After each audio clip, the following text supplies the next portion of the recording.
अस्सलाम वालेकुम जी, welcome to my channel.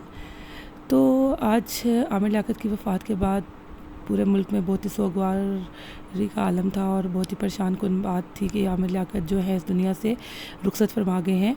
तो आमिर लियाकत जो हैं वो उन्होंने अपने पीछे जो है एक बेटी और एक बेटा छोड़ा और उनकी वाइफ़ जो है वो भी उनको सुनने को तो ये आया है कि इन्होंने अपनी वाइफ़ को तलाक नहीं दी थी और इनकी वाइफ़ ने और इनकी बेटी ने जैसे ही सुना कि आमिर लियाकत की डेथ हो गई है तो उनसे रहा नहीं गया और वो फ़ौरन से सिविल हॉस्पिटल पहुंच गई जहाँ पे आमिर लियाकत को रखा गया था। और बेटी जो है परेशानी के मारे और गम के मारे उससे कुछ समझ नहीं आ रहा था और वो फ़ौरन से कुछ बर्दाश्त नहीं किया जा रहा था, फ़ौरन से अपने बाप के पास पहुंच गई। तो आमिर लियाकत की जो वाइफ़ हैं उनके बाद उन्होंने अपनी फ़र्स्ट वाइफ़ के बाद सेकंड शादी की। जो पहली शादी थी उनकी डॉक्टर बुशरा के साथ थी और सेकंड शादी जो है सईदा तूबा के साथ उन्होंने की थी। और सईदा तूबा के साथ शादी करने के बाद जो है कि पहली वाइफ़ जो है डॉक्टर बुशरा जो हैं वो उनसे उन्होंने लैदगी इख्तियार कर ली थी, जिसकी वजह से वो अपने बच्चों को भी उनसे मिलने नहीं देती थी और वो ख़ुद भी शायद मेरे ख़्याल में बच्चों से नहीं मिलते थे। तो यहाँ पे तूबा के साथ उनका काफ़ी अच्छा अरसा टाइम गुजरा, तकरीबन साल 1.5 साल 2 साल उन्होंने तूबा के साथ गुजारे। और बज़ाहिर तो ये लोग बड़े खुश नज़र आते थे, तूबा के सारे लाड उठाते थे। और तूबा की जब एक सीन में हमने देखा था कि तूबा की बिल्ली गुम गई थी तो वो रो रहे थे, उसको बड़े प्यार से समझा रहे थे। तूबा ने उन पर कोई ऐसा इल्ज़ाम नहीं लगाया कि वो जो है वो ऐसे हैं या वैसे हैं। तूबा के साथ भी उनकी शादी जो है वो ख़त्म हो गई थी तकरीबन 2 साल के बाद। 2 साल तक इनका तूबा के साथ रिलेशनशिप अच्छा रहा। इन्होंने कहीं 1-2 जो है रमज़ान ट्रांसमिशन भी इन्होंने तूबा के साथ मिलके की थी। और मतलब ये एक अच्छी और लाइफ गुजार रहे थे। तो इसके बाद जो इनका ज़िंदगी का जो एक टाइम जो घूमा वो ये कि उन्होंने अब गुज़श्ता रोज़ कुछ अर्सा पहले जो है उन्होंने एक दानिया नामी लड़की से शादी की थी, जो कि एक गांव की रहने वाली लड़की थी। और ये वहाँ गए और उनको वो दानिया जो है वो पसंद आ गई और दानिया के साथ इन लोगों ने शादी कर ली। और वो शादी भी इनकी जल्दबाजी में हुई थी। इससे पहले वो दानिया से शादी से पहले वो तूबा को जो है वो तलाक दे चुके थे, तूबा से अलहदा हो गए थे। तूबा जो है इनसे खुला ले ली थी।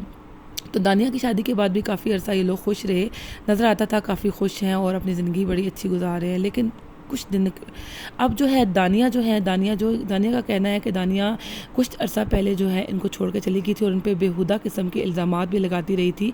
और अब दानिया ने जब डॉक्टर आमिर लियाकत की वफ़ात के बारे में सुना तो उन्होंने एक पोस्ट शेयर की जिस पर उन्होंने लिखा कि मैं जो हूँ बहुत दुखी हूँ, मुझ पे दुखों का पहाड़ टूट पड़ा है और मैं जो हूँ डॉक्टर आमिर लियाकत जो है मुझे बेवा कर गए हैं और मैं बेवा हो गई हूँ, मैं बहुत दुखी हूँ, मुझ पर पहाड़ टूट पड़े हैं दुखों के। और इससे उन्होंने ये भी इसमें लिखा कि कुछ दिन पहले डॉक्टर आमिर लियाकत का जो एक पर्सनल सेक्रेटरी है उसने डॉक्टर आमिर लियाकत की और दानिया की जो है सुलह करवाने की कोशिश की और उसने कहा कि हम सुलह करना चाहते थे।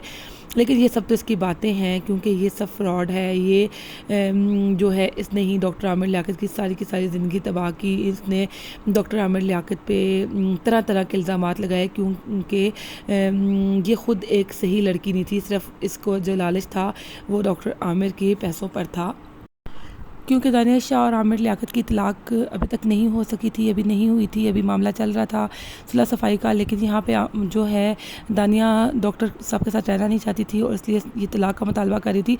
अब जैसे ही इसको पता चला कि डॉक्टर आमिर की जो है वफ़ात हो गई है तो इसने अब बेवा होने का ढोंग रचा लिया है और बेवा होने की बार बार बात कर रही है। दुखों के पहाड़ टूट पड़े हैं सिर्फ इसलिए कि वो उनकी जायदाद का आधा हिस्सा लेना चाहती है। जो जायदाद जो वाइफ़ को मिलती है उसमें ये हिस्सेदार बनना चाहती है। ये सिर्फ एक लालची खातून है जो कि सिर्फ आमिर लियाकत की ज़िंदगी को तबाह करके चली गई है और अभी डॉक्टर आमिर लियाकत की ज़िंदगी में वापस आके उनकी जायदाद में प्रॉपर हिस्सेदार बनना चाहती है। तो बस ऐसे होते हैं कुछ लोग जो सिर्फ लोगों की ज़िंदगी में आकर उनकी ज़िंदगियाँ तबाह करते हैं। बस दानिया भी उन्हीं में से एक लड़की है जिसने आमिर लियाकत की दुनिया में आके और उन पे ऐसे गलत इल्ज़ामात लगाए जिसकी वजह से पूरा सोशल मीडिया उनके ख़िलाफ़ हो गया और उनको यही सारा ज़हनी दबाव अपने दिमाग में लेके टेंशन लेते रहे और डिप्रेशन के शिकार हो गए, और जिसके बायस इनकी आज मौत वाक़या हो गई। ये होता है इंसान का एंड। और बस ये दानिया जैसे लोगों को अल्लाह ताला ही पूछ सकता है। और हम बस ये दुआ कर सकते हैं कि डॉक्टर आमिर लियाकत के अल्लाह ताला दर्जात बुलंद करे और उनको जन्नतुल फिरदौस में जगह अता फरमाए। नेक्स्ट वीडियो तक के लिए इजाज़त चाहती हूँ। अल्लाह हाफिज़।